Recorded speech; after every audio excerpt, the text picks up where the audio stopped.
ኢሳይያስ ምዕራፍ 42 ላይ እንሂድ። ከቁጥር 1 ጀምረን እስከ 4 በጌታ በኢየሱስ ክርስቶስ ስም አነባለሁ። የጌታ ቃል እንደዚህ ይላል። ደግፌ የያዝኩት አገልጋዬ በእርሱም ደስ የሚለኝ ምርጤ ይህ ነው። መንፈሴን በእርሱ ላይ አደርጋለሁ። ለአሕዛብም ፍትሕን ያመጣል፣ አይጮህም፣ ቃሉን ከፍ አያደርግም፣ ድምፁም በመንገድ ላይ በኃይል አያሰማም። የተቀጠቀጠ ሸምበቆ አይሰብርም፣ የሚጤስም የጧፍ ክር አያጠፋም። ፍትሕን በታማኝነት ያመጣል፣ ፍትሕን በምድር እስኪያመጣ ድረስ አይደክምም፣ ተስፋም አይቆርጥም። ደሴቶች በሕጉ ይታመናሉ። ጌታ የተመሰገነ ይሁን። ኢሳይያስ 42 ኢሳይያስ ምዕራፍ 42 ላይ ከቁጥር 1 እስከ 4 ድረስ ያለ የመጽሐፍ ቅዱስ ክፍል ነው ያነበብነው። የኢሳይያስ 42 እንዳለ በጣም ሰፋ ባለ አይነት መንገድ ምናልባት እናንተ ስታነቡ እስከ ቁጥር 17 18 ድረስ እግዚአብሔር ስለ አገልጋዩ ይናገራል። ስለ እግዚአብሔር አገልጋይ፣ ስለ ታማኙ አገልጋይ እግዚአብሔር አስነሳዋለሁ ስለሚለው ስለ ራሱ አገልጋይ የተናገረበት ወይንም ደግሞ እግዚአብሔር ወደፊት እንደሚያስነሳ አስቀድሞ እግዚአብሔር ተስፋ የሰጠበት ክፍል ነው። እግዚአብሔር አገልጋይ አለኝ፣ አገልጋይን አመጣለሁ፣ አገልጋይን አስነሳለሁ፣ አገልጋይ ላይ መንፈሴን አደርጋለሁ፣ የሚያገለግለኝ አገልጋይ ደግሞ እንደዚህ አይነት ነው ብሎ እግዚአብሔር የሚያመጣው አገልጋይ ምን አይነት እንደሆነ ራሱ እግዚአብሔር በመንፈሱ ኢኩፕ እንደሚያደርገው፣ በመንፈሱ እንደሚሞላው፣ በመንፈሱ እንደሚያስታጥቀውና አገልጋዩ ሲያገለግል በምን አይነት መንገድ እንደሚያገለግል በጣም በተብራራ መንገድ ያስቀምጣል። እኔ ያነበብናት አካባቢ ብቻ ቆይቼ እሷ እናገራለሁ። ነብዩ ኢሳይያስ በመጽሐፍ ቅዱሳችን ብዙ ጊዜ እንደምናነሳው ካሉ በጣም ታላላቅ ከሆኑ ነቢያት መካከል አንዱ ነው። በእርግጥ በመጽሐፍ ቅዱሳችን ላይ ታላላቅ ነቢያት ተብለው የተቀመጡ አሉ። በእርግጥ እኛም ደግሞ እንዳጻጻፋቸውና እንደ መጽሐፋቸው ሳይዝ ደግሞ ደቂቀ ነቢያት ደግሞ ብለን ያስቀመጥናቸው አሉ። በእርግጥ ታናሽ የሚባል የለም፣ ሁሉም ታላላቅ ናቸው። ሁሉንም የጠራቸው እግዚአብሔር ነው፣ በሁሉም የተናገረ እግዚአብሔር ነው። ግን በጣም ታላላቅ ከሚባሉት መደዳ ከፊት ከምናስቀምጣቸው በጣም ብዙም ደግሞ ረጅም ዘመን ካገለገሉ ነቢያት መካከል አንዱ ይሄ ነብዩ ኢሳይያስ ነው።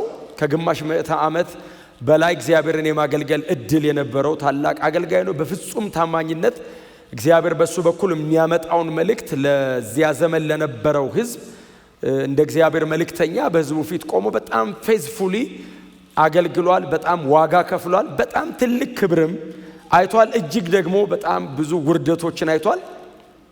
እንደ አንዳንድ የአይሁድ ታሪክ ዘጋቢዎች ከሆነ በንጉሱ ምናሴ ዘመን ኢሳይያስ በመጋዝ ለሁለት ተሰንጥቆ ነው የሞተው ይላሉ።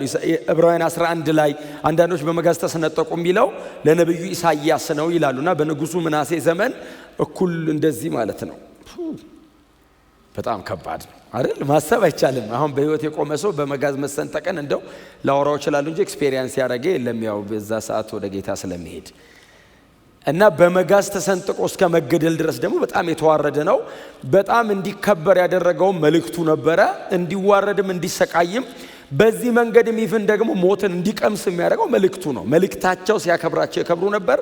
መልእክታቸው ደግሞ የሚመርጠላቸውን ቦታ ደግሞ እሺ ብለው ይቀበሉ ነበርና መልእክቱ በጣም አንግሷቸው በጣም በትውልዳቸው መካከል በተለይ ኢሳይያስ ረጅሙን ዘመኑን ያሳለፈው ኢየሩሳሌም የንጉስ ሕዝቅያስ አማካሪ ሆኖ ነው። የሚገርማቸው ያሳለፈው ብዙውን ጊዜውን ያሳለፈው የንጉስ ሕዝቅያስ አማካሪ፣ በትንቢት የሚቀጥለውን ዘመን ይነግረው ነበር፣ በትንቢት ይመክረው ነበር፣ በትንቢት የመንግስቱን አስተዳደር ምን አይነት ማድረግ እንዳለበት ኢቭን ሰውየውን ያስተምረው ነበርና በጣም ትልቅ ሰው ነው ኢሳይያስ። በጣም ትልቅ ሰው ነው። እድሜውን ብቻ ሳይሆን የአገልግሎት ስፋቱ በጣም ትልቅ ነው እና በጣም ወርቃማ የሚባል አገልጋይ ነው። ክብር ለእግዚአብሔር ለአምላካችን ይሁን እና ብዙ ዓመታትን ማገልገል ችሏል። ከምዕራፍ 1 እስከ ምዕራፍ 39 እና ከምዕራፍ 40 እስከ ምዕራፍ 66 የኢሳይያስ መጽሐፍ በእነዚህ ሁለት ክፍሎች በዋናነት ይከፈላል። ይሄኛው ደግሞ ኢሳይያስ ልክ እንደ ዘካርያስ ሁሉ በጣም መሲሐዊ ነው አይደል? በጣም መሲሐዊ ነው። እንደውም እንደሚሉት የብሉይ ኪዳን ወንጌላዊ ነው የሚሉት ኢሳይያስ። የሚገርማቸው የብሉይ ኪዳን ሊትራሊ ወንጌላዊ ነው። ኢሳይያስ ኢየሱስን ባቀረበበት መንገድ በተለይ አንዳንድ ኢሳይያስ ያቀረባቸው ነገሮች የወንጌል ጸሐፊያን ኢየሱስን በአይነ ሥጋ በአካል የተመለከቱ ሰዎች እንኳን ኢሳይያስ ባየበት መጠን ማየትም መጻፍም እንኳን አልቻሉም። እሱ ገና ከ700 ዓመት በኋላ ስለሚመጣ መሲህ የተናገረበትን ያንን ያክል የወንጌል ጸሐፊያን እንኳን ሂስቶሪካል ኢየሱስን በአይን ያዩት ማለት ነው። ያን ያክል እንኳን መጽሐፍ አልቻሉምና በጣም በጥልቀት ኢየሱስ ክርስቶስን እግዚአብሔር የገለጠለት ስለሚመጣው ስለ ጌታችን ስለ ኢየሱስ ክርስቶስ በስፋትና በጥልቀት እንዲጽፍም እንዲተነብይም እግዚአብሔር እድል የሰጠው ታላቅ አገልጋይ ነው። ክብር ለእግዚአብሔር ይሁን። እና አገልግሎቱን ሰውየው የጀመረው 740 ቢሲ ዓመተ ዓለም 740 ዓመተ ዓለም ገደማ ነው። ንጉሡ ኦዚያን የሞተበት ዓመት ማለት ነው። እግዚአብሔር ተገለጠልኝ አለ ኢሳይያስ። መቼ ሲሉት ኦዚያን በሞተበት ዓመት። የድሮ ሰዎች አኩሬት እንቅጯን ዓመቷን ካላሉ በዛ ጊዜ የተከናወነ ትልቅ ነገር እንደ ታሪክ ማጣቀሻ ያቀርባሉ። በጣም ብዙዎቻችሁ ወጣቶች ስለሆናችሁ ረጅምም ስላልኖራችሁ በቀን በሰዓት በምናምን ታስቀምጡታላችሁ። እናንተ ግን አሁን የድሮ ሰዎች በጣም እድሜያቸው ገፋ ያለ ሰዎች መቼ ነው ሲሏችሁ ንጉሡ ያሉበት ሲባል ንጉሡ ያሉት መቼ ነው ተብሎ ከታሪክ ይጣቀሳል። ስለዚህ ኢሳይያስ ንጉሥ ኦዚያን በሞተበት ዓመት እኔ አገልግሎት ጀመርኩ አለ። መቼ ነው ኦዚያን የሞተው ብላችሁ 740 ዓመተ ዓለም ላይ ነው። ስለዚህ 740 ዓመተ ዓለም ወደ ኋላ ሄዳችሁ ኢሳይያስ ጀመረ ማለት ነው። ጌታ የተመሰገነ ይሁን። እና ምዕራፍ 42 ሁለተኛው የኢሳይያስ የመጽሐፉ ክፍል ነው አይደል? ሁለተኛው የኢሳይያስ የመጽሐፉ ክፍል ነው። ከምዕራፍ 40 ጀምሮ እስከ 66 ያለው በጣም ብዙ ጊዜ በአዲስ ኪዳን ተመስሎ የሚቀርበው ማለት ነው። ሙሉ መጽሐፍ ቅዱሳችን 66 መጽሐፍ ነው ያለው። ኢሳይያስ 66 ምዕራፍ ነው ያለው። ከምዕራፍ 1 እስከ ምዕራፍ 39 ልክ እንደ በቀደመው ኪዳን እንዳለው ሁሉ የእግዚአብሔር ጽድቅ፣ የእግዚአብሔር ፍርድ፣ የእግዚአብሔር ቁጣና በቀል በጣም በስፋት በኢሳይያስ 39 ምዕራፎች ላይ ተጠቅሷል። ከምዕራፍ 40 እስከ ምዕራፍ 66 ደግሞ ተስፋው የሚመጣው መሲና አዲሲቱ ከተማ በጣም በስፋት ተተርካለች። ስለዚህ ብሉይና አዲስ እንደማለት ነው። በመጽሐፍ ቅዱሳችን ውስጥ ያለ የመጽሐፍ ቅዱስ ሰመሪ ማለት ነው። ኢሳይያስ መጽሐፍ የመጽሐፍ ቅዱሱ እጥርጥር ነው የሚባለው በአማርኛ ሰመራይዝ ሲደረጋውን 66ቱ መጽሐፍ 66ቱ ኢሳይያስ። ስለዚህ ጎናቸው ያለውን ሰው ኢሳይያስን አንብብ በሉት። እሺ ምዕራፍ 42 ከቁጥር 1 ጀምሮ ምንድነው የሚለው? እነሆ ደግፌ ያስኩት በእርሱ ደስ የሚለኝ የመረጥኩት አገልጋይ መንፈሴ በእርሱ ላይ አደርጋለሁ፣ ለአሕዛብን ፍትህ ያመጣል። እኔ ያስኩት አዲሱ መደበኛ ትርጉም ላይ እንደዚህ ይላል፣ ደግፌ ያስኩት አገልጋይ በእርሱ ደስ የሚለኝ ምርጤ ይህ ነው። እግዚአብሔር እየተናገረ ነው። እንግዲህ እንደነገርኳችሁ የነቢይ መጽሐፍ ነው፣ የነቢያት መጽሐፍ ነው። ስለዚህ ትንቢት ነው አይደል? እግዚአብሔር እየተናገረ ያለው ወደፊት እማመጣው አገልጋይ አለኝ ያለ እግዚአብሔር።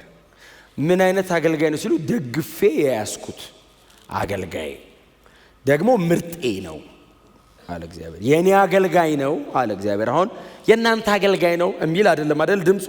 በእርግጥ የኛም አገልጋይ ነው፣ በኋላ እናየዋለን። ግን እግዚአብሔር መጣና እንደዚህ ያለ አገልጋይን አስነሳለሁ፣ ደግፌ የሚይዘው እኔ የምደግፈው በእኔ የሚታመን እኔ የምለውን ብቻ የሚያደርግ እኔን ለማገልገል ራሱን የሰጠ አገልጋይ ደግፌ ያስኩት አገልጋይ ምርጤ ይለዋል። የሚጠቀመው አንድ የዕብራይስጥ ቃል አለ ኢሳይያስ ኤቤድ የሚል አንድ የሚጠቀመው የዕብራይስጥ ቃል አለ። ቃሉ ቀጥታ ሲተረጎም አገልጋይ የሚለው ሰርቫንት ሳይሆን ስሌቭ የሚል አይነት ነው የሚሆነው። ባሪያ ማለት ደግሞ ከአገልጋይም ዘለል ይላል አይደል? አሁን አገልጋይ በፈቃድ ላይ የተመሰረተ አይነት ነው። ባሪያ ግን የተሸጠ ነው። ባሪያ ፈቅዶ አይደለም መብቱን የሚሰጠው፣ ሲጀመር መብት የለውም። እግዚአብሔር ይመስገን። አገልጋይ አሁን እኔ አገልጋይ ነኝ ካልኩኝ በእኔ በጎ ፈቃድ ላይ የተመሰረተ ለማገለግለው አካል ፈቃዴን ሰጥቻለሁ፣ ደስተኛ ነኝ፣ እወደዋለሁ እላለሁ። ባሪያ ከሆንኩኝ ግን በእኔና በባለቤቴ መካከል ያለው የባሪያና የጌታ አይነት ብቻ ሳይሆን የዕቃና የባለቤት ደረጃ ሁሉ ሊሆን ይችላል። ስሌቭ የኦነሩ ፕሮፐርቲ ነው። እንደ ፐርሰን ሁሉ አይቆጥረውም። ዕቃ ሲመዘግብ ቋሚ አላቂ መሃል የ70 ዓመት ብሎ ይጽፈዋል። ከ70 በኋላ በጣም ያቅተዋል። 80 ላይ በጣም ይደክማል። ዕቃው አይታደስም። 100 አካባቢ በዛ መጠን ማለት ነው። እና አገልጋይ ሲል አሁን እየተወራ ያለው ኢሳይያስ በዛ ሰዓት እያወራ ያለው ስለ አገልጋይ ነው። በዛ ሰዓት ኢሳይያስ እያወራ ያለው ስለ አገልጋይ ነው። የኢሳይያስ ኦዲየንስ ሁኑ እናንተ። አሁን ኦፍ ኮርስ አሁን እያወራ ያለው ስለምን እንደሆነ ምልላችሁ እንደምችል አሁን ብዙዎቻችሁ ትጠረጠራላችሁ። ግን የኢሳይያስ ኦዲየንስ ሁኑና ኢሳይያስን አሁን የሚሰማ ህዝብ፣ ኢየሩሳሌም አካባቢ የተሰበሰበ እግዚአብሔር ህዝብ አሁን ኢሳይያስ እየነገረን ያለው እግዚአብሔር አገልጋይ ሊያስነሳ ነው በእኛ መካከል። ምን አይነት አገልጋይ ነው የሚያስነሳው? እግዚአብሔርን የሚደገፍ አገልጋይ። ምን አይነት አገልጋይ ነው የሚያስነሳው? በእግዚአብሔር ላይ ሙሉ በሙሉ እምነቱን የጣለ አገልጋይ። ምንም አይነት የሚደገፍበት የሚተማመንበት ሌላ ነገር የሌለው አገልጋይ። እግዚአብሔርና እግዚአብሔር ላይ ብቻ ወዳቂ የሆነ አገልጋይ። በእኔ የሚደገፍ አለ እግዚአብሔር። እስቲ አሜን በሏ።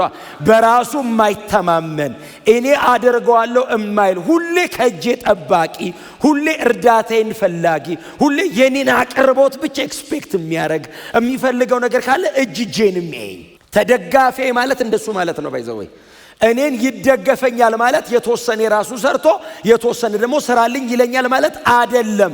ሁሉንም ነገር እኔ እንድሰራለት እኔ ላይ ወዳቂ ነው። ሲጀመር ባሪያዬ ነው፣ አገልጋዬ ነው። ታዲያ ባሪያው ከጌታ ውጪ ምን አለው? ባሪያው ከጌታ ውጪ ምንስ አቅማል? ምንስ አለው? እሱ ራሱስ የጌታው አይደል እንዴ? ስለዚህ ጌታው የሚለውን ብቻ ነው የሚያደርገው። መኖሩ የሚወሰነው በጌታው ነው። ባይዘዌ በመጽሐፍ ቅዱሳችን ላይ ያሉ ጌቶችና ባሮች የመወሰን አቅማቸው በባሪያው ህይወት ላይ የመወሰን መብት አለ። ምግቡ ላይ አይደለም፣ ልብሱ ላይ አይደለም፣ ህይወቱ ላይ። ዛሬ ይገደል ካለ ያስገድለዋል። ባይዘው ይኑር ካለ ሊሞት የተቃረበ ባሪያ ይኖራል። ሁሉ ነገሩ በጌታው ላይ ነው። ስለዚህ እንደዚህ ያለ እግዚአብሔር መጣና አገልጋይ አለኝ አለ። ምን አይነት አገልጋይ? እኔ ላይ የሚወድቅ የሚደገፈኝ የሚታመነኝ። ቀጥሎ ምርጤ ነው ለኔ ደግሞ አለ። ክብር ለእግዚአብሔር ይሁን። እሱ ተደጋፊ፣ እሱ ወዳቂ፣ እሱ ፈላጊ ብቻ ሳይሆን እኔ ደግሞ ሳየው ምርጤ ነው። የቀድሞ ትርጉም ላይ ነው የሚጠቀመው ስፔሊንጉ። ቃሉ የሚያመለክተው ቀጥታ ካፒታል ሌተር ኤስ ስለሆነ የሚጠቀመው ኪንግ ጄምሱ በተለይ ቀጥታ ኢየሱስ ጋር የሚመጣ ቃል ነው። ባይዘው ሰርቫንት አገልጋይ ሲል ቀጥታ መሲሁ ጋር የሚመጣ ነገር ነው ኢሳይያስ የተጠቀመው። እና ስለሚመጣው አገልጋይ እግዚአብሔር ሲናገር ሙሉ በሙሉ ይታመነኛል አለ። ሙሉ በሙሉ እኔ ላይ ነው የሚወድቀው አለ። ከእኔ ውጪ አይፈልግም። የኔ ብቻ አገልጋይ ነው። የህዝቡስ አይደለም። ህዝቡን የሚያገለግለው እኔን ብሎ ነው። የሚሰራው ስራስ ያንን ሁሉ የሚያደርገው እኔም ብሎ ነው። ቀጥሎ እኔ በሱ የማደርገው ነው እጄ ላይ የሚደገፍ። እግዚአብሔር ከኢየሱስ ይህንን ያስተምረን። በእግዚአብሔር ላይ መደገፍ መውደቅ እግዚአብሔር ያስተምረን። የምትችሉትን ነገር እግዚአብሔር እንዲሰራው አድርጉት እስቲ። እግዚአብሔር ሆይ ይሄንን እኔ እሰራዋለሁ፣ እቺ ናት የምታቅተኝ አትበሉት። ሁሉንም ሰራው በሉት። ምንም ብንሰራ እናበላሻለን። ታውቃላችሁ፣ ምንም ብታደርጉ እንከን አያጣውም የሰው። እግዚአብሔር ሲሰራው ምንም ይስራ ስህተት አልባ ነው። ያንተን ሲሰራልህ አይደለም፣ አንተን ሲሰራ አልተሳሳተም። አንተን ሲገጣጠምህ እኮ አልተሳሳተም። ያንተን ሲሰራልህ አይደለም፣ አንተ በህይወት ያለውን ሰውዬ ነገርን ሲሰራልህ እኮ አይደለም። አንተን ራስህን እግዚአብሔር ሲገጣጠምህ፣ ፎርም ሲያረግህ፣ ክሬኤት ሲያረግህ፣ መልክን ሲያመጣው፣ እንድትኖር እድሜ ሲሰጥህ፣ ዘመን ሲሰጥህ፣ በአንተ ምክንያት የሆነ የሚቀጥል ትውልድ ሲሰጥህ አልተሳሳተም። ደግፌ ያስኩት አገልጋይ አለኝ አለ እግዚአብሔር። እና የአገልጋይ አንዱ ባህሪያው እኔ ላይ መደገፍ ነው አለ። እንደዚህ አይነት አገልጋይ አለኝ አለ እግዚአብሔር። እግዚአብሔር የሚተማመንበት አገልጋይ፣ እግዚአብሔር የሚመካበት አገልጋይ አላው እኔ ደግፌ ያስኩት ነው። እንደ ኢየሱስ እግዚአብሔር ላይ የሚደገፍ የለም። በአባቱ አባቴ ሲያደርግ ያየሁትን ብቻ ነው ማድረገው እኮ ነው የሚለው። ከአባቴ ውጭ ማንንም ፈቃድ አላረግም ይላል። አባቴ አርግ ብሎኛልና አደርጋለሁ ይላል። ተሰብስበው ሊገሉት ሲሉ አባቴ ካልፈቀደለት በቀር ማንም ሰው ልገልህም ላድንህም እችላለሁ ይሉታል አንዳንድ በጣም ሞኝ ነገስታቶች። እነሱ ሞቱ፣ እሱ ሕያው ነው። እና እንደዚህ ልገልህም ላድንህም እችላለሁ ሲለው ካልፈቀደልህ በቀር አለው። ማ ጲላጦስ አያውቀውም። ማን ነው አለ እንዴ ፈቃጅ? አዎ የኔ አባት እና አገልጋዩ ስለሆንኩኝ ያው ግደለው ካለ እኔ ፈቃደኛ ነኝ እሞታለሁ። እሱ ብቻ ግደለው ይበልህ ካላለህስ ታቀኛለህ። ክብር ለኢየሱስ ይሁን። ኢየሱስ የእግዚአብሔር አገልጋይ ነው። ታማኝ አገልጋይ ነው። ፍጹም አገልጋይ ነው። በሙላት ተዋርዶ አባቱን ያከበረ እውነተኛ አገልጋይ ኢየሱስ ብቻ ነው። ፓርሻል ነው። ሌላው በሙሉ ብለርድ እያደረገ ነው የሚያገለግለው። ኢየሱስ ፉሊ ሰሚት አድርጎን ያገለገለው ምንም እንከን በሌለው ትህትና ሊብራራ በማይችል መዋረድ ዝቅ ብሎ በጣም ትሁት ከሆንክ በጣም ተደጋፊ ነህ ማለት ነው። ትዕቢተኛ ስትሆን ነው እችላለሁ የምትለው። አንዳንድ ሰው እንደሱ ይላል፣ እዚህ በኩል አመልጠዋል ይላል። ያስመልጠኛል። እስቲ አሜን በሉ። መሮጥ ስለማትችል አይደለም፣ እጁ ላይ ውደቅ። እስቲ ሮጠ የምታመልጠውን ብድግ አድርጎ ቁጭ ቢያረግህ አንተም ድካም ይቀንስልሃል፣ ልፊያውም ይቀንስልሃል። ትንሽ ታቤ በኋላ ከመቀጣትም ያድንሃል። ቀጥሎ እግዚአብሔር እንደዚህ ያለ እሱ እኔ ላይ የሚወድቅ እና በእኔ የሚተማመን እኔ ላይ የሚደገፍ ብቻ አይደለም። እኔ ደግሞ እንደዚህ ሳይሆን ምርጤ ነው። ኢየሱስ የእግዚአብሔር ምርጥ ነው። ለእግዚአብሔር እንደ ኢየሱስ ያለ የለውም። በጣም ምርጤ አለ። አገልጋይ ያው እንደሱ ነው እንጂ እኛን ሰብስበው እግዚአብሔር እሱን መሰሉ አይደል እንዴ ያለን። እናገለግልሃለን አሉ ተሰብስበን። አገልግሎት ታውቃላችሁ፣ እዚህ ጋር ቆሞ መስበክ ምናልባት አንዷ ልትሆን ትችላለች እንጂ ዋናው አገልግሎት ህይወታችን አይደል። እናገለግልሃለን ሲሉ የሱ አይነት እኔ የምፈልገው የሱ አይነት ካልሆንስ አልፈልግም። በሌላ አይነት ታይፕ ብናገለግልህ እንደው አልፈልግም። የሱ አይነት ብቻ ምርጤ፣ ሁለንተናዬን ተረድቶ ያገለገለኝ ባሪያዬ፣ አገልጋዬ፣ ምርጤ፣ የተመረጠ ነው፣ የኔ ነው። መጽሐፍ ቅዱስ ስለቻለ በጣም ታማኝ ሎሌ የነበራቸው ሰዎች ነበሩ። ለምሳሌ አንደኛው ሚስት አምጣለት የተባለው ኤሌዘር በጣም ምርጥ እንደሆነ ታውቃላችሁ። አረጋዊው የሚል ቃል አንብባችሁ አብርሃም ቤት ባሪያ ሆኖ አረጀ። ምን አይነት ፌዝፉልነስ ነው! እድሜውን ከፈለ ታውቃለህ። በልጅነቱ እኮ ነው ያገኘው አብርሃም እና አረጀ አብርሃም ስር እና አረጋዊ አርጅቶ ባሪያው ነው። አብርሃም ና አለው።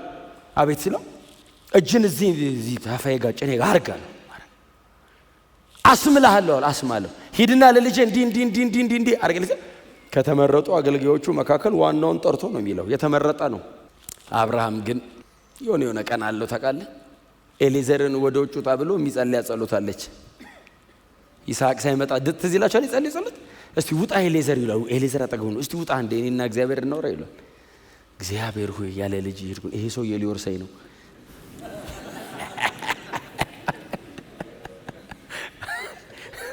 ጨርሶ አያምነውም። ሊወርሰኝ ነው። ይሄኛውስ እግዚአብሔር መጣ፣ ምርጤ ነው። እስቲ አሜን በሏ። አፍተሮል ኢየሱስ ዛሬ ባሪያ እንደሆነ እናቅርብ እንጂ ሂዝ ሎርድ ጌታ ነው። ቀጥሎ የእግዚአብሔር ልጁ ነው። ኢየሱስ ያለበትን ፖዚሽን ስታስብ እኮ ነው እንዴት ባሪያ ሆነ የምትለው። እንዴት ከዚህ ይወረዳል እንዴ? ልጅ አንድያ ልጁ ባሪያው፣ ሎርድ ጌታ አምላክ ባሪያ፣ ባሪያዬ። ኢሳይያስ ለዛም እንደው ዝም ብሎ እንዳይመስላችሁ እኮ እዚህ ምዕራፍ 49 ላይ እናንተ በኋላ ጊዜ ታገኙ አንብቡት። ከቁጥር 1 እስከ 6 ያነሳዋል። ባሪያዬ ነው ይሏል። እዛው ምዕራፍ 50 ላይ ቁጥር 4 ጀምሮ እስከ 9 አካባቢ ባሪያዬ ነው፣ ባሪያዬ ይሏል።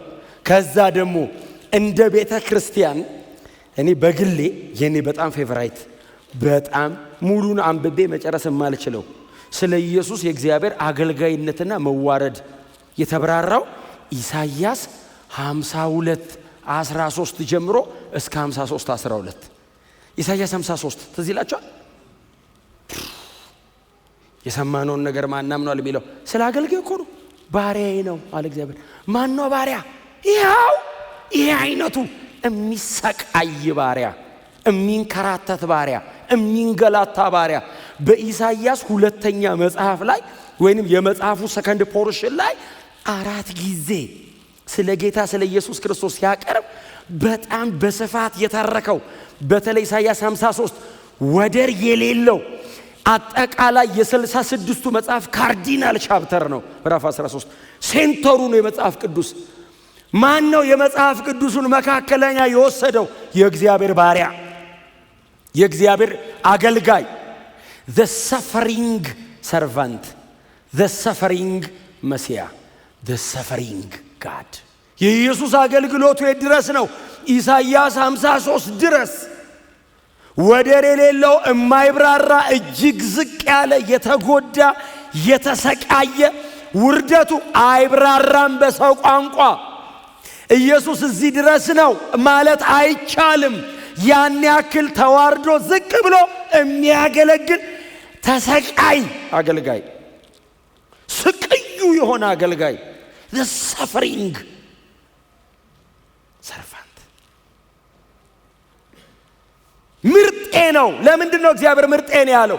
በዚህ መጠን ነው የሚዋረደው የኔን ፈቃድ ለማድረግ። መዋረድ ይገባዋል? አይገባውም። ዝቅ ማለት ነበረበት? የለበትም። ይሄን ሁሉ ሲቃይ ማየት አለበት? የለበትም። ለምንድን ነው የሚያየው? አባቱን ደስ ለማሰኘት። አባቴ የላከኝ ጌታዬ ላገልግለው። ኢየሱስ አብን አባት ብሎታል። ያህዌ እግዚአብሔር ብሎታል። የአብርሃም የይስሐቅ የያዕቆብ አምላክ ብሎታል።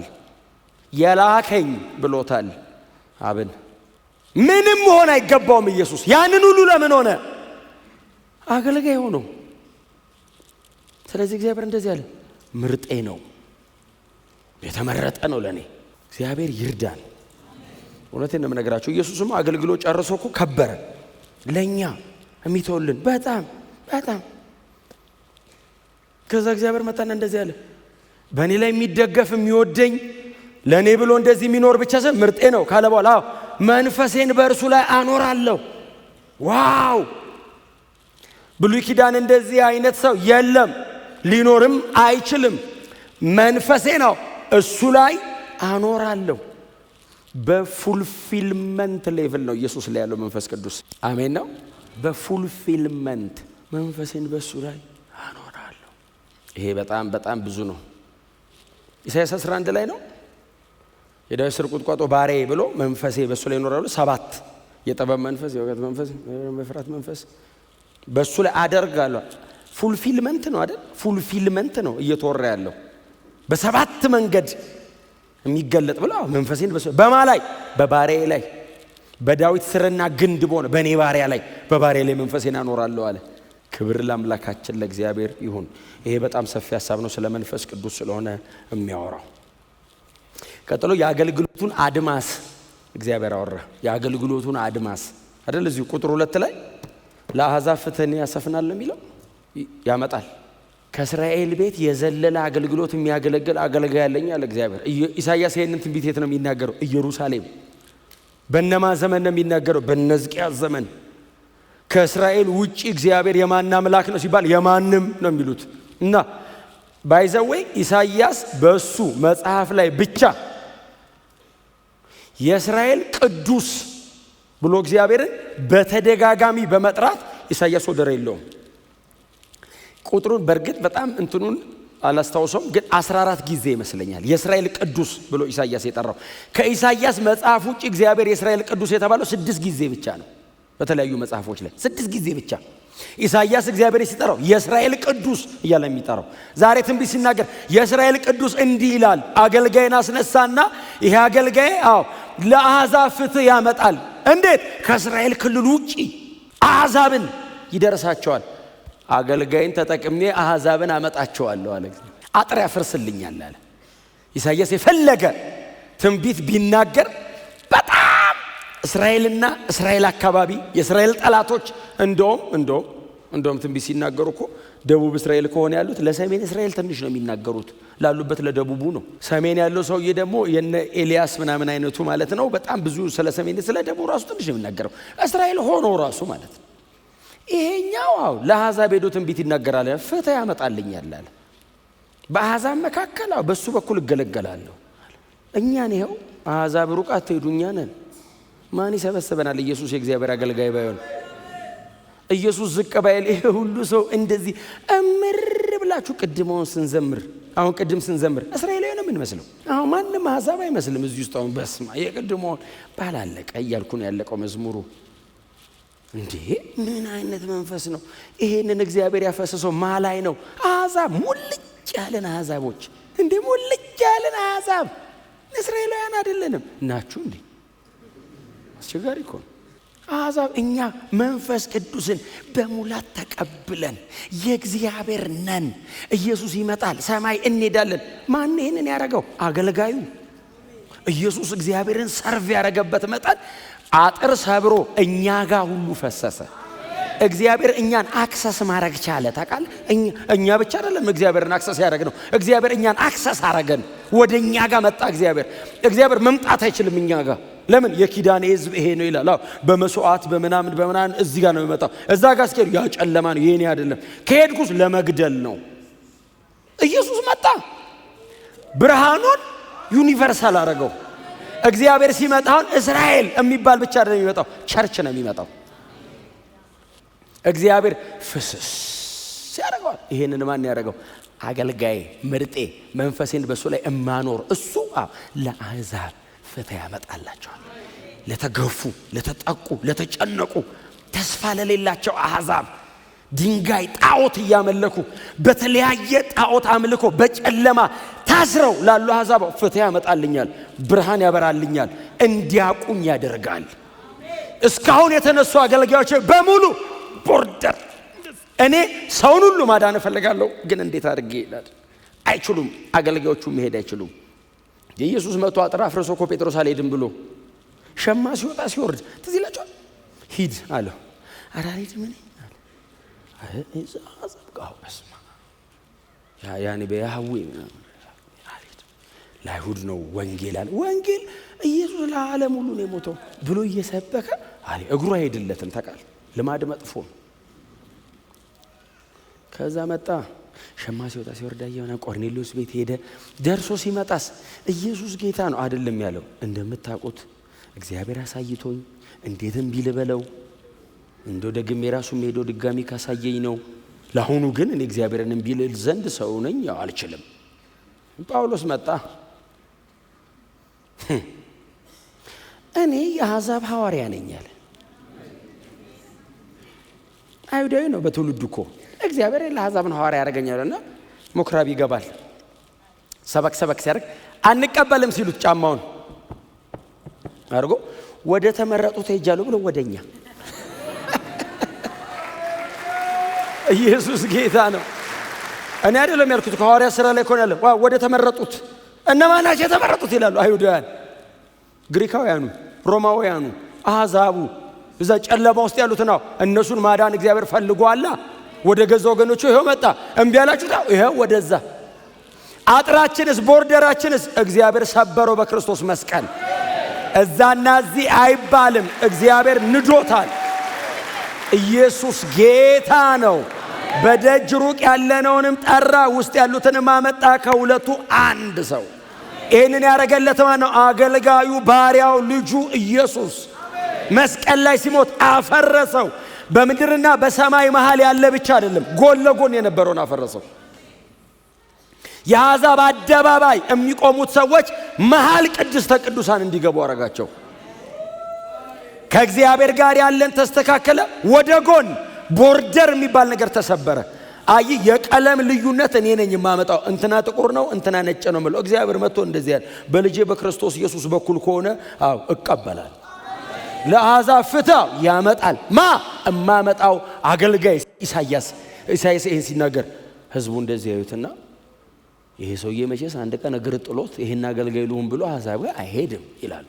ኢሳይያስ ራሱ በፍጹም እግር ጥሎኝ አሕዛብ ጋር አልሄድም እና የሚነሳ አለን ያለኝ እግዚአብሔር ሲያገለግል የኔ አይነት እንዳይመስላችሁ አላቸው። እንዴት? በመንፈስ የተሞላ ነው። እኔ ትንቢት የምናገረው መንፈስ ቅዱስ ወርዶብኝ ነው። ከዛ ተንብዬ ስጨርስ ተመልሶ ሄድና ኖርማል ሰው ሆኜ የቅድሙ ኖር ይቀጥለዋለሁ። ይሄኛው አገልጋይስ መንፈስ ይኖርበታል። የእግዚአብሔር መገለጫ ነው። የአብ ትክክለኛ መታያ ነው። ይሄንን የሚያደርገው በመንፈስ ቅዱስ ታግዞ ነው። ስላሴ ነው የሚንቀሳቀሰው። እሱ ሲያገለግል አባቱ በሰማይ አለ፣ እሱ በምድር አለ፣ መንፈስ ቅዱስ በሱ ይታያል። እስቲ አሜን በሏ። እንደኛ እንደዚህ በጣም እየጋረደበት አይደለም ያገለግለዋል።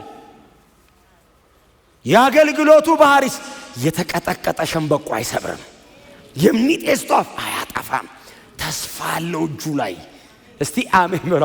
እኛ እኮ ደህና ሸምበቆ እንሰብራለን፣ እሱ ተቀጥቅጦ ያበቃለት እጁ ላይ ሲመጣ ያስተካክለዋል። የተቀጠቀጠ ሸምበቆ አይሰብርም። ያለቀለት እሳቱ ሄዶ እየጨሰ ያለ ጧፍ ያበራል። አገልግሎቱ በጣም በትህትና ነው። ሰርቭ የሚያደርገው አባቱን ብቻ አይደለም እኛንም ነው። እኛንም ሰርቭ ያደርጋል። ተቀጥቅጠን ደቀን አልቆልን አቅማተን ስንመጣ ይጠግነናል። ተስፋ የለኝም ከዚህ በኋላ ምን ህይወት አለ አልኖርም ስንል እየጨስን ስንመጣ ያነደናል። እሱ እጅ ላይ የሚሞት ነገር የለም። በእሱ እጅ ላይ የሚወድቅ ነገር የለም። እጁ ላይ ይድረስ እንጂ ባሬ አገልጋዬ አለ እግዚአብሔር። የተቀጠቀጠ ሸምበቆ በምንዝርና ተይዛም ያመጧት ሞታ ነበር። እንኳን ኢየሱስ እጅ ላይ የተቀጠቀጠ ሸምበቆ እኮ ናት። ደቃ አልቃ ተስፈል በቃ ሊገሉኝ ነው ብላ እግዚአብሔር ይባርካቸው ገፍተሩ አምጥቶ ኢየሱስ እጅ ላይ ጣሏት። ይገላታል ብለው የተቀጠቀጠ ሸምበቆ አመጡለታ። ተቀበላቸው፣ ያዛት። ጠንካራ ሸምበቆች ድንጋይ ሊወረውሩ ሲሉ ከእናንተ አሉት ኃጢአት የሌለበት ይውገራት ይላል። እንዲህ እያራገፈ ቀና ሊያረጋት እጁ ላይ የፈጠራት እናቷ ሆድ ውስጥ የገጣጠማት እኮ እሱ ነው። ሲያገለግል እኮ አግኝቷት ነው። ኃጢአት የሌለበት ይዟል እኮ ድንጋይ ባይዘው። እሱ ሲነግር እሱ ፊት ግብዝ መሆን አትችልም።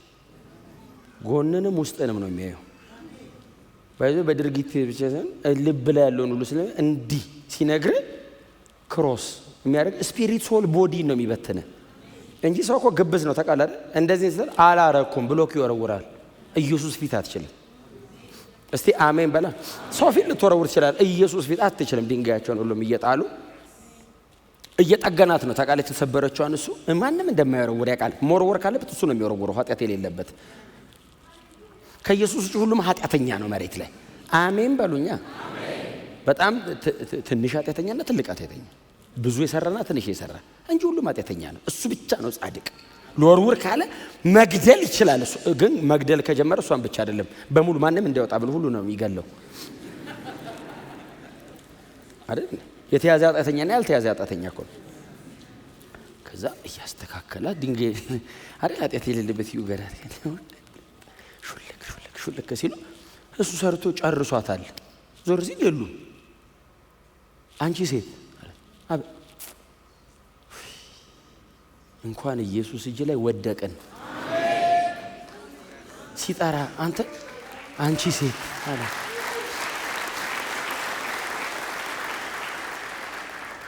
የተቀጠቀጠ ሸምበቆ እንደማይሰብርም ታውቀው። አንቺ ኃጢአተኛ ብሎ አልጀመረም። አንቺ ሴት ማለት አቤት ከሳሾች ይሸታሉ ማለት።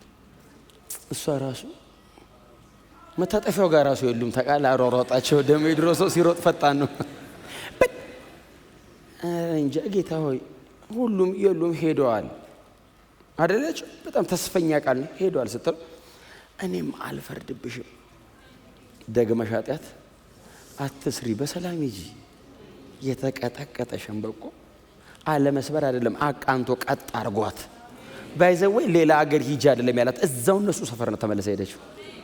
እዛ ሰፈር ዘድንጋይ እንደዚህ ያረጉ ያመጧት ሰዎች መሃል እዛው ምኩራብ ውስጥ የዳብራ ህግ ስሰማ አንቺ ሲሉ ኃጢአት የሌለበት የሚለውን ሰምተሃል? የተያዘና ያልተያዘ እኔን ደግሞ የጣልከኝ ኢየሱስ እጅ ላይ ነው። ፈራጅ ከሆነ እሱ ነው ፈራጅ፣ እሱ ነው ሂጂ ያለኝ፣ ምሮኛል። ሲምረኝ ግን ዝም ብሎ ምሮኝ አይደለም። ሰበኪዋለሁ ነግራቸዋለሁ። ዝም ብሎ ምሮኝ አይደለም፣ ወስዶት ነው። ጉዳዩ ያስገድላል። ሕግ እየጣሰ አይደለም። ሕጉን የጠበቀው እሱን የቦታ ገብቶ እኔን ነፃ አድርጎኝ ነው። አገልጋይ ነው፣ የተዋረደ ነው እንጂ እግዚአብሔርም በቃ አንተ አልክ ትቼዋለሁ ብሎት አይደለም። እግዚአብሔር ኃጢአት ላይ ፔናሊቲ ሲሪየስ ነው እና እሱ ገብቶልሻል አንቺ ውጪ እሱ ይቀጣል ነው። ወስዶላት ነው።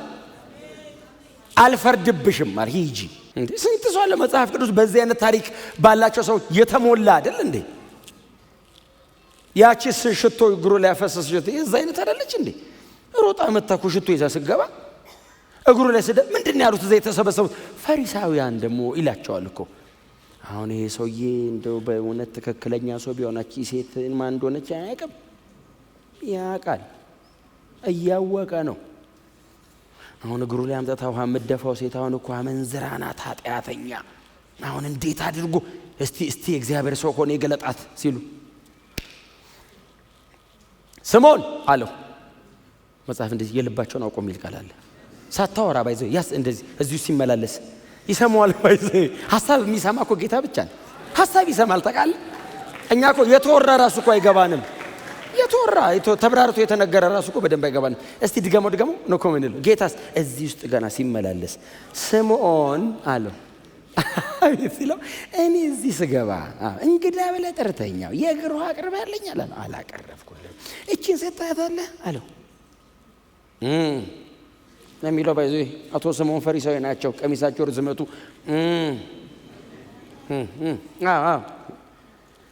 ከገባሁበት ሰዓት ጀምራ እግሬን በሽቶ እያጠበች በእንባዋ እያራሰች በፀጉሯ እያበሰች ነው።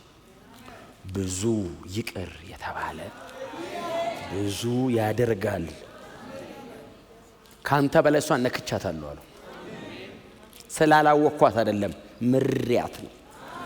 እስቲ አሜን በሉ።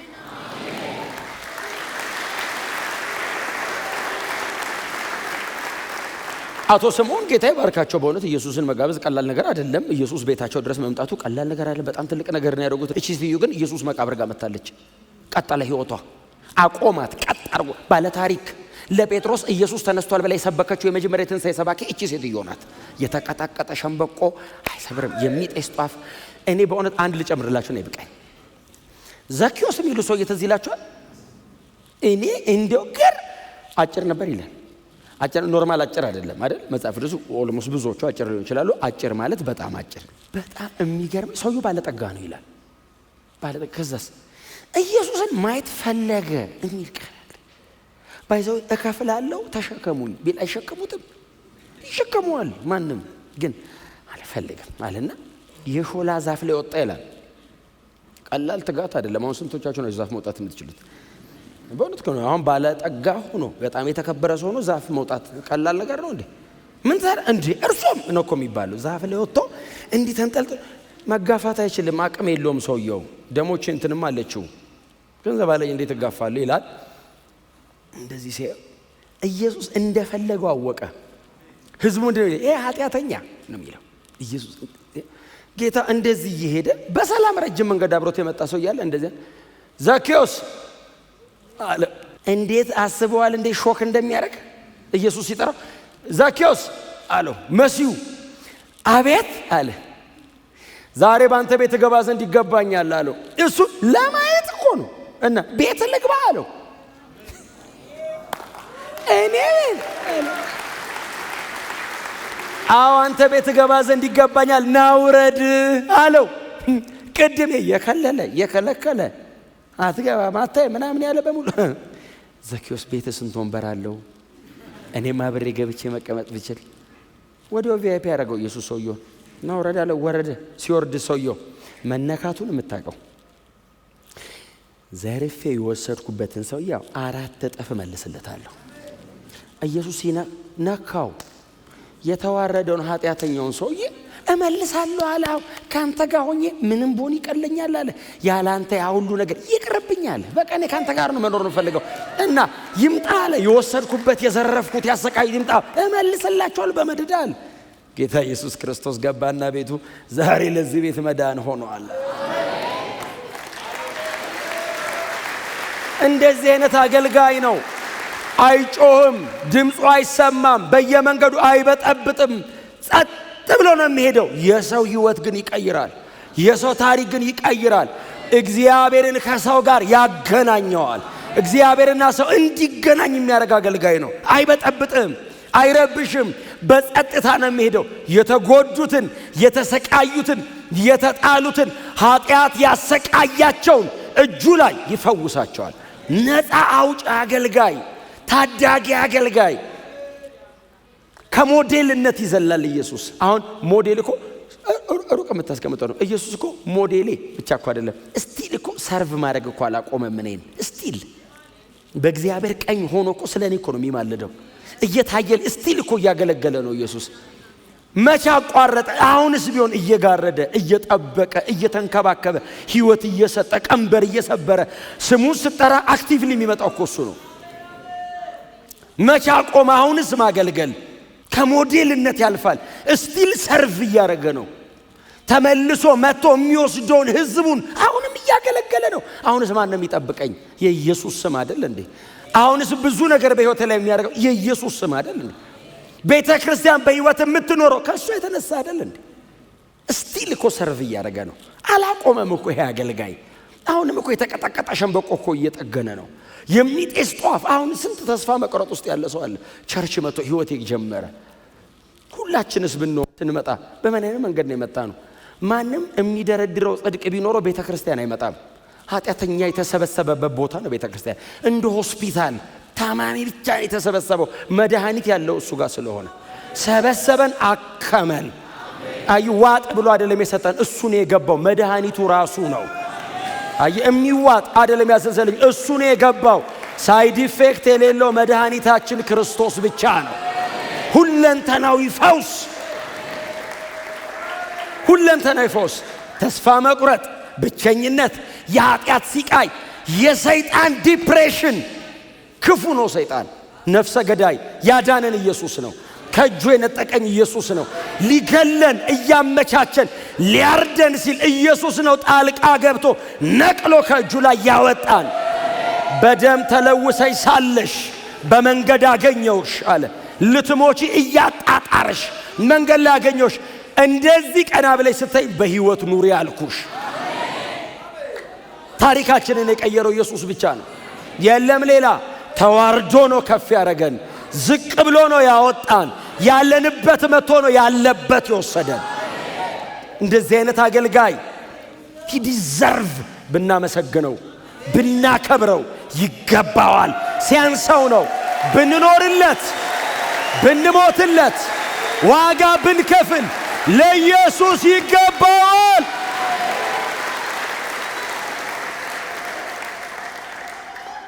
የሆነው በሱ ነው። ማንም የሚመካበት ነገር ያለው የለም እዚህ ቤት። ኢየሱስ ተዋርዶ ያከበረው ነው እዚህ ያለው። ኢየሱስ ዝቅ ብሎ ከፍ ያደረገው ነው እዚህ ያለው። የኔ አገልጋይ አለ እግዚአብሔር። የተሰበረ ሲያገኝ ይጠግናል። የተቀጠቀጠ ሲያገኝ መልሶ ያቆማል። የጠፋ ሲያገኝ ያበራዋል። የሚጤስ ሲያገኝ ያቀጣጥላል። ባሬ አገልጋይ እንደዚህ አይነት ነበር የምፈልገው አለ። ክብሩን ትቶ የሚያከብር። ለኔ ብርሃን የሰጠኝ እኮ እሱን ነው።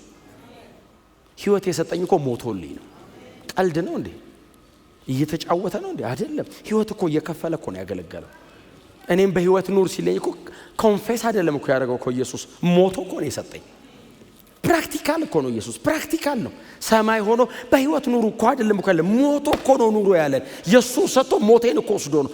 ሞት የማያውቅ አምላክ የሞተው እኮ የኔን ነው። የኔን ሞት እኮ ነው የሞተው። አምጣ አለኝ። ምኔን?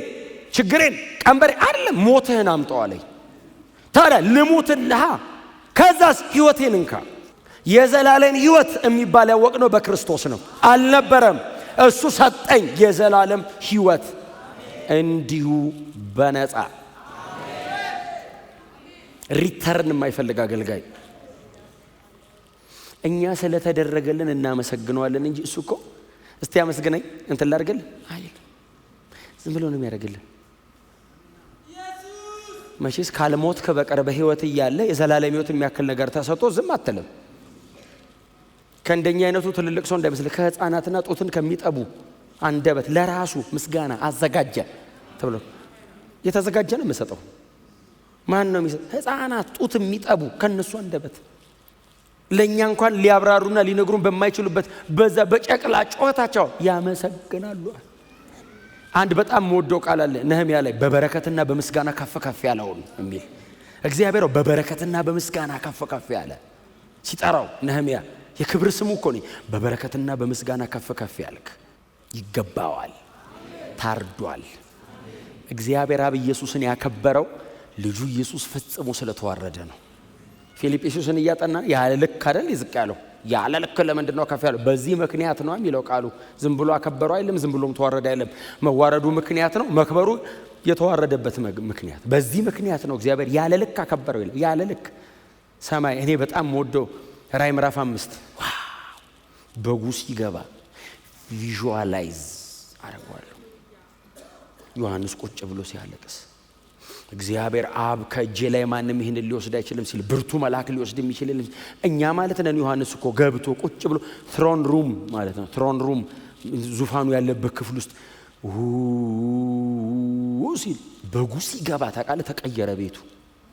ዙፋኑ ያለበት ክልል በጉ ታርዶ መጣ። የታረደው በግ ሲገባ እልፍ ጊዜ እልፍ፣ ሺህ ጊዜ ሺህ። ዮሐንስ ሰማ እንደዚህ ሲሆን መጨረሻ የለውም። የሚያውቀው እልፍ ነው፣ እልፍ ነው።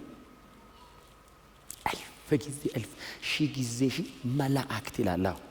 በግንባራቸው ተደፍተው ይላል 24ቱ ሽማግሌዎች አክሊላቸውን አውርደው በደረታቸው ለጥ ብለው ለታረደው በግ ክብር ይሁን አሉ ይላል። ሃሌሉያ!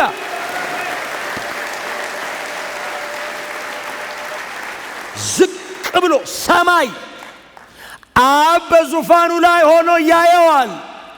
ልጁን፣ ባሪያውን፣ መሲሁን። ይህንን ሁሉ ኦፊስ የተሸከመው ልጁ ነው፣ ባሪያው ነው፣ መሲህ ነው። አየው አባቱ ታርዶ ሲገባ። በእግዚአብሔር አብ ፈቃድ በሰማይ ፍጡራን መካከል ሁሉ ተንበርክከው ለበጉ ሰገዱ። መጽሐፍ እንደዚህ ይላል፣ አዲስ ዝማሬ ዘመሩ ይላል። ሰማይ ተዘምሮ ያቅም ተዘመረ። ለታረደው በግ የሚል አዲስ ቅኝት። አዳዲስ መዝሙር የምትቀበሉ ዘማሪዎች በቃ እንዲህ ነው እንጂ መዘመር ለታረደው በግ አይደለም የሚለው። ከዛስ ሲሄድ ብቻውን ነው ሄደው። ሲመጣ ሁላችንም ከኋላው አለን። እንደዚህ አዩና ከነገድ፣ ከቋንቋ፣ ከሕዝብ፣ ከወገን ለአባት መንግስትና ካህናት የሆኑ ዘንድ ዋጅተሃቸዋልና ክብር፣ ምስጋና፣ ባለጠግነት ትቀበል ዘንድ ይገባሃል። ብቻውን አይደለም፣ አብረኑ ገባን ሰማይ።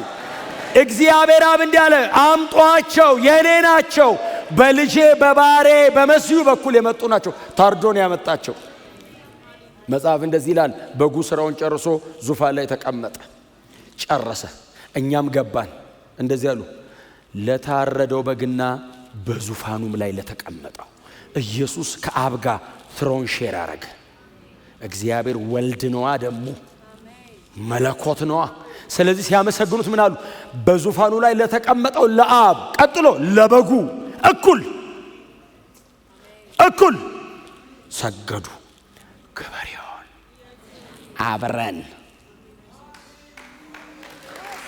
አብረን ኢየሱስ ተዋርዶ ሰማይ ነው ያስገባን። ጨርቅ አይደለም የቀየረልን፣ የሆነ ነገር ጥሩ ምግብ አይደለም የሰጠን። ሰማይ ማንም አይገባም ያለ ኢየሱስ። ሰው በኃይሉ፣ በጉልበቱ፣ በስልጣኑ፣ በዘሩ፣ በገንዘቡ፣ በመናምን አይቻልም። ስማርት ሆነ ጎበዝ አትችልም። ኢየሱስ ብቻውን ያስገባን ሰማይ። በቅርብ ደግሞ ይመጣል ይሄ ጌታ። እንሄዳለን፣ ይሄንን ክብር እናገኘዋለን። ጀምረናል። መሬት ኢሉዥን ምናምን አይደለም። በጣም የሆነ ቆንጆ ታሪክ አይደለም። መንፈስ ቅዱስ በእኛ ውስጥ አድሮ ይመሰክራል። የርስታችን መያዣ መንፈስ ቅዱስን ተቀብለነዋል። ቦርናጌን ኦፍ ኮርስ በምን ታውቃለህ? መንፈስ ቅዱስ በእኔ ውስጥ አለ። ሌላ ማረጋገጫ አልፈልግም። መንፈስ ቅዱስ በእኔ ውስጥ አለ።